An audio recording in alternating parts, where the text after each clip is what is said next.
Richard Hemmings, StructureTone. Welcome to your favourite bar, O'Sullivan's in Crookhaven. Thank you very much. So I have to ask you, there are pictures on the roof of this particular bar, as far as I can see. Why would the place have pictures on the roof? Do they do a lot of lying down? I think it's basically when people fall over that they still got something to look at in the bar. No, so they're all rugby jerseys. So it's a real, I suppose, fisherman's pub, but also as well a lot of sport. So you see the Ireland jerseys up on the ceiling. I think there's even a Leinster jersey there as well, but it's very much Munster. So it's that's the guy's a collector of shirts and memorabilia, and you can't quite see it there, but on the bar. Above the bar, there's currency from different countries around the world as well. I see. Around the top, and then you got the currency across the top of the bar as well. So it's a fabulous place. I wonder is there a Jack Charlton check there? You may probably. I think most pubs in Ireland have one of those, don't they? But that was his favourite trick, wasn't it? Buy everybody a beer, and I'll pay by check. And the guy then doesn't cash it; he puts it up. But it looks like one of those bars, one of those bars that. Probably, if you ask the owner, bar a lick of paint when absolutely necessary, and maybe a leg in a chair. Probably hasn't changed in forever. No, I mean, no, we've been going there probably for about 20 years. So my wife's family is from Cork. And her mother's from West Cork. So this is kind of the Mizen Peninsula. It's just outside Goleen. Some beautiful beaches down there, and it's hasn't changed in the entire time I've probably been there. There's a little tail there somewhere of a dog, so it's got all the bits, hasn't it? It's got the absolutely field, the fire. There's the fire there, up and up. Yeah, you can see the dog. Yeah, it's the fire, the food, the seafood chowder is to die for, and the pints are great as well. So it has everything. And I suggest, but I don't know. But you walk into some sort of a shop. Do you remember the old shops where He was a bookkeeper, he was the bookie, he was this. So is this one of those that you have? Yep. So you can see up in the corner there's a door up in the corner, and the shop is accessed from outside. So so you can get cans of beer, you can get all the essentials: tea, beer, biscuits. What else? What else do you need? So he's cleaning up. So you and I are sitting up in those two chairs there. I say to you, so Richard, tell us something else that maybe we don't know about you. I suppose two things probably, and some of it kind of leads into, I suppose, my mentality and philosophy. So the first one was, and it's a sore point, and my daughter, if I tell her, her eyes go up to heaven. But myself and a friend at university invented the breakfast bars or the cereal bars that everyone buys these days, but also as well all the stuff you kind of throw into different breakfast cereals. So we were tasked, I think it was by Kellogg's, the university, to write a paper in terms of how they could remarket breakfast and how to get more kids to eat breakfast foods. So we came up with, so you have your Special K with your dried fruit and other bits and pieces. So we invented that, but also as well the cereal bars that the kids could eat on the go. So that was a long time ago, probably 1994, and we never got a penny. The university cleaned up. So, of course, and when you say university owns.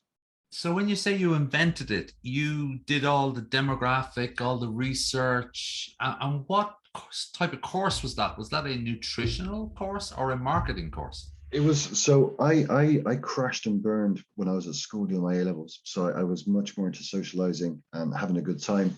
So the degree course I ended up doing was a international marketing and engineering building systems. It was the strangest concoction of courses. We marketing was a big component of it as well. So we ended up doing we're just given a topic and come up with something. You never got a penny. No, and I'm not bitter. I'm not bitter at all. No, you don't bring it up that often. You don't bring it up quick into a conversation.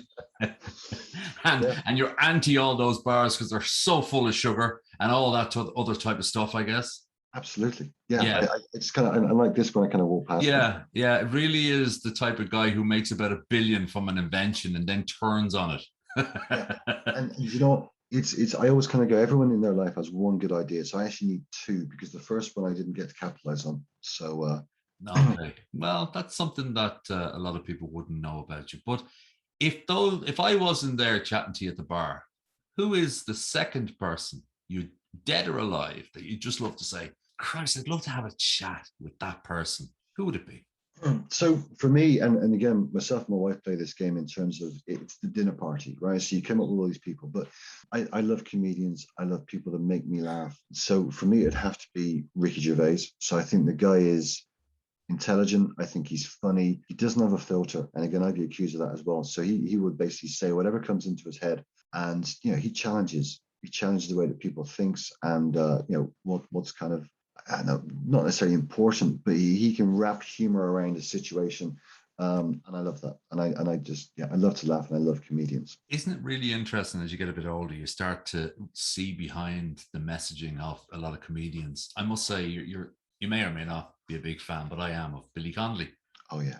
And the brilliance of Billy Connolly is only half understood when you laugh at his jokes. Yeah. It's actually when you look behind it, if I understand what you're saying, he's just social commentator. Yes.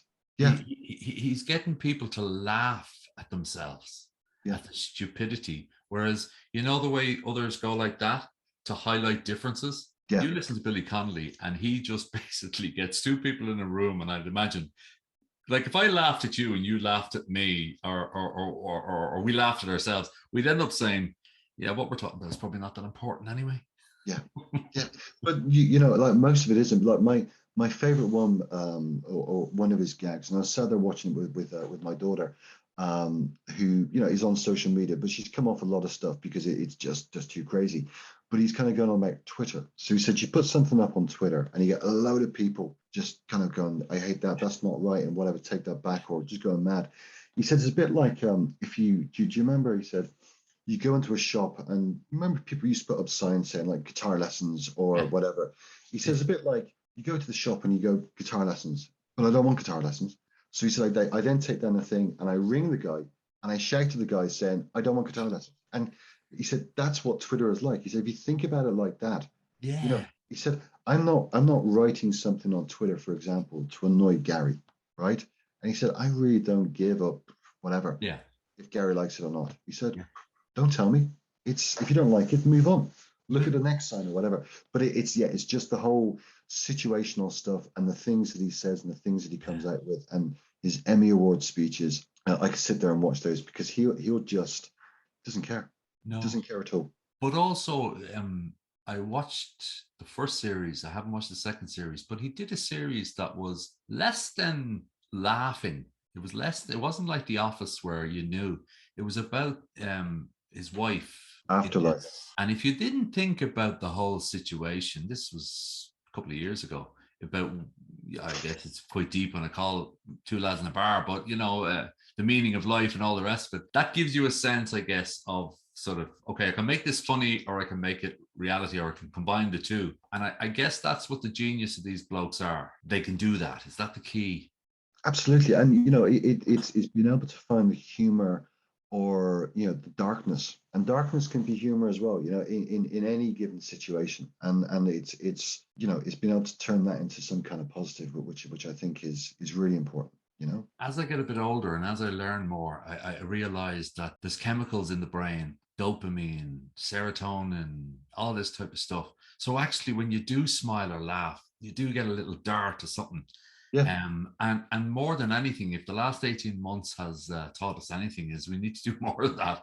So absolutely. Yeah, you can sit there and you can take the I don't know, the darkness or the blackness in everything. Or you kind of go, you know what? Yeah.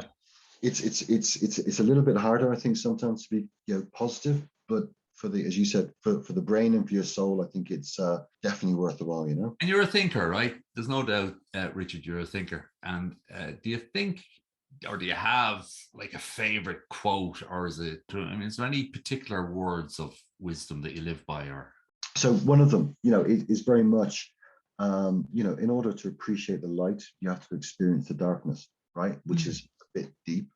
Everybody goes through stuff in life, and I think it's not until you've gone through some pretty whatever that means to you, some dark times or some tough times or whatever, that you can really then kind of appreciate, I suppose, what you have, but also as well, the small things in life that kind of come along, and without being too much of a downer on the call, my family, my extended family, have been through some very, very tough times over the last number of years, and some things you wouldn't wish on anybody. But I think when you've experienced that, you kind of you appreciate the good things that come along, or things that you didn't even realize were good things that you kind of take for granted, I guess, isn't it? Take the positives from them, you know. Yeah, empathy. I remember 40 years ago at this stage, there was a chaplain in our school, and he came out with this big word one day, and he said, "You guys all lack empathy, and you didn't have Google, and you didn't have it." And I remember him drilling it home to us. And this was before you had this thing like emotional intelligence and all this type of stuff. He said, empathy. If you can't relate to the dude on the other side of the table, or the other, you know, if it's hard when you to talk to a lad who's experiencing a broken arm and the pain of it or the itchiness of it, unless you really have had a broken arm yourself. Yeah. And that's exactly what you're saying in as you get a bit older then. And I guess it does life experiences and all the rest of judging people, and to your point about Ricky Gervais, and you know, we're way too quick maybe to jump and critique, and maybe all that somebody wants is for you to say nothing. I can't do it, but I'm sure, as Judge Judy would say, listening ears. which is what my wife constantly comes out with. Richard, shut up and listen for a second. You kind of go, okay. Sometimes you don't have to say anything either, because actually thinking about it, that there was another one as well. So I remember in school we read To Kill a Mockingbird, and the big thing I took from that book was to understand somebody, you have to walk around in their shoes first, which is to your point as well, in terms of, you know, empathy and understanding and that kind of stuff. So Richard, it's been short and sharp, but it's been sweet. And I have to tell you that this is, I think, our 30th Barstool Chat. That's the first time Judge Judy has fought. So what a class act you are. There you go. It's been really interesting. Thank you for your time. No, stay safe, and maybe soon we'll actually physically be in a bar like this. Absolutely. Listen, thank you very much, Garry. Thank you.